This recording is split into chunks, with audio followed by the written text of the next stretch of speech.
Hello friends, मैं अभिषेक आप सबके सामने उपस्थित हूं। आज का topic comparison of ratios for a linear pair of equations लेकर, जिसमें हम सबसे पहले 10th क्लास का थोड़ा सा टॉपिक डिस्कस करेंगे। ये देखेंगे कि किसी भी पेयर के लिए जो कि लीनियर है सिस्टम में यूनिक सॉल्यूशन कब होता है, लाइंस पैरेलल कब होती हैं तो नो सॉल्यूशन, कोइंसिडेंट कब होती हैं जब इनफाइनाइट नंबर ऑफ सॉल्यूशंस आते हैं। उसके बाद मैं आपको ये एक्सप्लेन करूंगा कि ये कंडीशंस आई कहां से हैं, जो हम यहां पे डायरेक्टली कंपेयर कर देते हैं वो लॉजिकली कहां से डेवलप हुई हैं वो एक्सप्लेन करूंगा। तो वीडियो को पूरा जरूर देखिएगा। जो कंसेप्ट से हम फैमिलियर हैं मैं उसको बहुत ज्यादा डिटेल में नहीं करूंगा, वो आपको समझा दूंगा। उसके बाद फिर डिस्कस करूंगा मेन टॉपिक अपना। मान लीजिए मेरे पास दो इक्वेशंस हैं, x plus y equal to 7, x minus y equal to 3। अब इनके लिए मैं सॉल्यूशंस आपको डिटेल में सोल्व कर नहीं दिखाऊंगा, हम डायरेक्ट समझेंगे। x प्लस वाई 7, आपने x को 0 फीड किया, इसीलिए मैंने इक्वेशंस भी काफी इजी ली हैं जिनके लिए हम सॉल्यूशंस डायरेक्टली ओरली फाइंड कर सकें। x 0 रखा, y 7, आपने y 0 रखा, x 7। सेकंड के लिए x minus y equal to 3, आप यहां पर x को 0 रखेंगे, y माइनस 3, आप y को 0 रखेंगे, x 3। सेकंड भी अभी सॉल्यूशंस फाइंड कर लेते हैं, सेम है। मैंने इक्वेशन आसान बनाने के लिए ली है ताकि हम जल्दी बात को समझ पाए। मेन एम्फेसिस जिस बात पर है उस पर आ पाए। x 0 y 7, y 0 x 7, यहां पर x and y, x 0 y 5, y 0 x 5, यहां पर x and y। First equation के लिए x 0 y 7, y 0 x 7। ये इक्वेशन सेम है। सेम कैसी है? 2 से जस्ट मल्टीप्लाई है। अगर मैं 2 से डिवाइड कर दूं x plus y equal to 7, तो यहां पर भी आपको वैल्यू सेम मिलने वाली है, x 0 y 7, y 0 x 7। अब इनको प्लॉट करने की बात आती है। जब x 0 y 7 है, x 0 y 7 1 2 3 4 5 6 7, ये पॉइंट आपको मिलता है। x 7 y 0 1 2 3 4 5 6 7, 7 और 0। आप जब इन दोनों पॉइंट्स को ज्वाइन कर ड्रॉ कर देते हैं तो आपको मिलती है first equation. x minus y equal to 3, x 0 y minus 3, x 0 y minus 1 minus 2 minus 3, ये पॉइंट आया। x 3 y 0 1 2 3, ये पॉइंट आया। आप इन दोनों पॉइंट्स को ज्वाइन कर देते हैं और इस तरह से एक्सटेंड कर देते हैं तो आपको दिखता है दोनों का सॉल्यूशन नहीं बोलता मैं कभी भी, कॉमन सॉल्यूशन। कॉमन सॉल्यूशन केवल एक है, इसको बोला जाता है कॉमन सॉल्यूशन। तो हम देखते हैं यहां इस सिस्टम के लिए हमारे पास यूनिक सॉल्यूशन आया है, दोनों का एक अकेला कॉमन सॉल्यूशन आया है। फिर हम क्या करते हैं, इनके रेशियोज को कंपेयर कर देते हैं। a1 बाई a2 जो कि हमको मिला 1, b1 बाई b2 जो कि हमको मिला -1, और हम देखते हैं कि दोनों के दोनों इक्वल नहीं है। यहां से हम कंक्लूड कर देते हैं whenever a1 by a2 is not equal to b1 by b2, तो सॉल्यूशन हमेशा यूनिक होगा।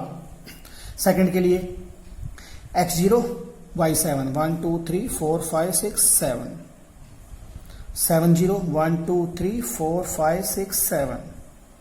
आप इन दोनों को ज्वाइन कर दीजिए और एक्सटेंड कर दीजिए, आपके पास फर्स्ट लाइन बन जाती है, बन गई। इस पेयर के लिए बड़ा सिंपल सा क्राइटेरिया हो सकता है, अगर x plus y is equal to 7, x plus y is equal to 5, कभी भी ये पॉसिबल किसी भी वैल्यू के लिए एट ए टाइम नहीं हो सकते हैं। देखिए दोनों की अपने अपने सॉल्यूशंस जरूर हैं, लेकिन अगर हम कहें कि x प्लस वाई 7 भी हो जाए, उन्हीं वैल्यूज के लिए x प्लस वाई 5 भी हो जाए, तो कॉमन सॉल्यूशन कभी भी नहीं आएगा। ये तो हम डायरेक्ट इंटरप्रेट कर सकते हैं। सॉल्यूशन के लिए x 0 y 5 3 2 5। अगली बात 0 और x 5 जाना है, 1 2 3 4 5।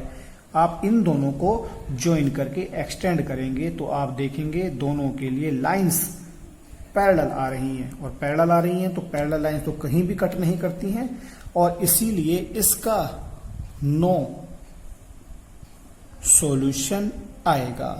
थर्ड के लिए 1 2 3 4 5 6 7, 1 2 3 4 5 6 7। दोनों के दोनों पॉइंट्स सेम हैं, तो ये दोनों की दोनों लाइंस एक के ऊपर एक कोइंसिडेंट बनेंगी। हम इसको ड्रॉ करने के लिए अपर साइड में 2 एरो, डाउन साइड में भी 2 एरो बना देते हैं, जिससे पता लगे लाइंस कोइंसिडेंट है और यहां पर इनफाइनाइट सॉल्यूशंस होंगे। रेशो कंपेयर कर लेते हैं, a1/a2 1, b1/b2 1, दोनों के दोनों इक्वल आए हैं, b1/b2। लास्ट वाला रेशो 7/5 इक्वल नहीं आया है, c1/c2 इक्वल नहीं है। इनफाइनाइट के लिए a1/a2 हाँ हाफ, b1/b2 वो भी हाफ, और लास्ट में जो c1/c2 है वो भी हाफ, तीनों के तीनों इक्वल आएंगे। So we can say that lines will have a unique solution if a1/a2 is not equal to b1/b2, a1/a2 equal to b1/b2 not equal to c1/c2 if no solution is there, और तीनों ratios equal होंगे अगर infinite number of solutions आने हैं। लेकिन ये तो मैंने इंटरप्रेट किया, इसका लॉजिकल रीजन क्या है, आइए देखते हैं।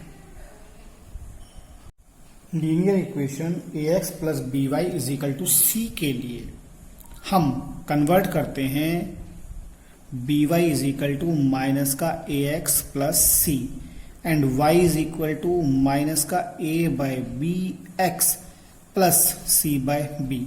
ये इक्वेशन हमने याद रखनी है, इस इक्वेशन से ही सब कुछ डिराइव होने वाला है। मान लीजिए आपके पास एक इक्वेशन है जो आपने ड्रॉ करनी है। मैंने क्या करा, सबसे पहले x को 0 फीड किया, x को 0 फीड करने पर मुझको मिलता है y is equal to c by b. मान लीजिए ये वाला पॉइंट यहां पर है, c बाय बी, जो मर्जी वैल्यू है वो आ जाएगी। आपने अगर y को 0 फीड किया है तो x आपके पास आता है c बाय ए। मान लीजिए आपने कहा आप इस पॉइंट को c बाय ए रख रहे हैं, आप इन दोनों पॉइंट्स को ज्वाइन कर दीजिए और लाइन को इस तरीके से आगे बढ़ा दीजिए। ये लाइन इन 2 पॉइंट्स पे कट करेगी। कट करने के बाद हर एक line x axis, positive x axis की डायरेक्शन से एक एंगल बनाएगी, एंगल जो कि थीटा है, और एक यहां पर वाई एक्सिस पर कहीं ना कहीं कट करेगी, कट, उसको हम बोलेंगे यहां पर इंटरसेप्ट। ये एंगल, ये कट जहां पे होगा, यहां से लेके ओरिजिन से लेके यहां तक की जो डिस्टेंस है, उस कट को हम इंटरसेप्ट बोलेंगे। तो जो ये माइनस a बाय बी है, एक्चुअल में 11th क्लास में ये इक्वेशन होती है y is equal to m x plus c. m क्या होता है, m यहां पर होता है स्लोप, स्लोप मतलब tan थीटा। जो लाइन जितना एंगल बनाएगी पॉजिटिव एक्स एक्सिस की डायरेक्शन से, उसका tan थीटा आपका स्लोप कहलाता है, और वाई एक्सिस पे जो कट है वो आपका इंटरसेप्ट कहलाता है। अब आप इन दो चीजों से कुल मिलाकर सब कुछ डेवलप करने वाले हैं। कैसे डेवलप करने वाले हैं, मान लीजिए आपके पास 2 लाइंस हैं, 2 लाइंस अगर आपके पास हैं और वो कट करती हैं, कट करने के लिए उन दोनों लाइंस को अपना एंगल डिफरेंट करना पड़ेगा। मान लीजिए ये आपकी फर्स्ट लाइन है, ये वाली आपकी फर्स्ट लाइन है, ये वाली आपकी सेकंड लाइन है। जब तक ये दोनों लाइंस सेम एंगल पे ना जाएं, चाहे इतना सा ही एंगल चेंज हो जाए, चाहे लाइन ऐसे चली जाती, ऐसे चली जाती, जैसे मर्जी जाए, अगर दोनों का एंगल, दोनों का झुकाव डिफरेंट हो गया तो ये लाइन श्योरली कट करेंगी, मतलब इनका स्लोप डिफरेंट है। स्लोप कहां पर है, m, x का कोफिशिएंट। मान लीजिए आपके पास फर्स्ट लाइन थी y is equal to minus का a1 bye b1 is equal, x साथ में, इक्वल टू नहीं, x साथ में, प्लस c1 बाय b1, और दूसरी लाइन आपके पास है y is equal to minus का a1 by a2 by b2 x plus c2 by b2। अब आपकी 2 लाइन कट कर रही है, कट कब करेंगी, जब इनका स्लोप डिफरेंट होगा। इंटरसेप्ट मे बी सेम और मे नॉट बी सेम, सिर्फ स्लोप डिफरेंस चाहिए मुझको। तो स्लोप अगर डिफरेंट है तो कट करेंगी श्योर। तो हम स्लोप को डिफरेंट ले लेते हैं। स्लोप मतलब -a1/b1 should not be equal to -a2/b2। इसको इधर ले आइए, माइनस से माइनस कट कर दीजिए, तो a1/a2 should not be equal to b1/b2। ये वो कंडीशन है जो हम 10th क्लास में यूज कर रहे हैं। अब इसके बाद ये सॉल्यूशन कैसा हो गया? यूनिक। अगली कंडीशन हमारे पास आती है, अगर दोनों लाइंस हमारे पास पैरेलल आ जाएं। पैरेलल कब आएंगी? जब दोनों का एंगल बिल्कुल सेम चलेगा। जब दोनों का एंगल सेम चलेगा तो वो किसी भी पॉइंट पे कट नहीं करेंगी, श्योरली कट नहीं करेंगी। और पैरेलल जाएंगी तो आप देखिए, यहां से लेके यहां तक की डिस्टेंस पहली लाइन के लिए और यहां से लेके यहां तक की डिस्टेंस वो भी डिफरेंट आएगी। मतलब slope same, intercept different. Slope same का मतलब स्लोप सेम यानी कि माइनस का a1/b1 इक्वल टू माइनस का a2/b2। माइनस से माइनस कट हुआ, आपको कंडीशन क्या मिलती है? a1/a2 equal to b1/b2।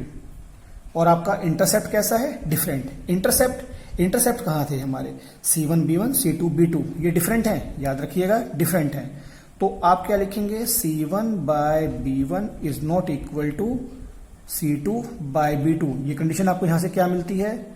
c1/c2 is not equal to b1/b2। तो अब आप इसको कंबाइंड करेंगे इस कंडीशन के साथ, तो आपको क्या मिलेगा? मैं ये इधर लिख रहा हूं। आपको जब भी कभी नो सॉल्यूशन होगा तो आपको मिलेगा a1/a2 is equal to b1/b2 not equal to c1/c2। ये कंडीशन आपको यहां से मिलती है। थर्ड कंडीशन क्या है आपके पास? जब दोनों की दोनों लाइंस पैरेलल भी जाएं, स्लोप सेम रखें, दोनों की दोनों लाइन कोइंसिडेंट कब होंगी? हम इसको यहां पे बना लेते हैं। दोनों की दोनों लाइंस कोइंसिडेंट कब होंगी? जब दोनों के लिए एंगल सेम हो और इंटरसेप्ट भी सेम हो। स्लोप सेम, इंटरसेप्ट भी सेम। स्लोप सेम होने से आपको क्या मिलने वाला है? a1/a2 equal to b1/b2। यहां पर आपका स्लोप के बाद इंटरसेप्ट डिफरेंट था, इंटरसेप्ट से ये कंडीशन आती है, वहां डिफरेंट था, यहां पे सेम है। सेम है तो आपको क्या मिलेगा? b1/b2 equal to c1/c2। तो यहां पर ये तीनों के तीनों इक्वल हो जाएंगे। तो ऐसे में आपको मिलते हैं इनफाइनाइट सॉल्यूशंस। एक और कंडीशन थी आपके पास, जब आपकी लाइंस ये हिडन रह जाती है, जब आपकी लाइंस का स्लोप तो डिफरेंट है लेकिन उनका इंटरसेप्ट सेम है। Intercept same, slope different. Slope different से आपने क्या पाया था? a1/a2 is not equal to b1/b2। Slope difference से आपने क्या पाया था? a1/a2 is not equal to b1/b2। पर इंटरसेप्ट सेम से आप क्या पाएंगे? ये वाली condition b1/b2 equal to c1/c2। तो ये भी यूनिक सॉल्यूशन की ही कंडीशन है। इसके साथ दोनों यूनिक और बाकी ये। उम्मीद करता हूं आपको अच्छा लगा होगा। Thank you.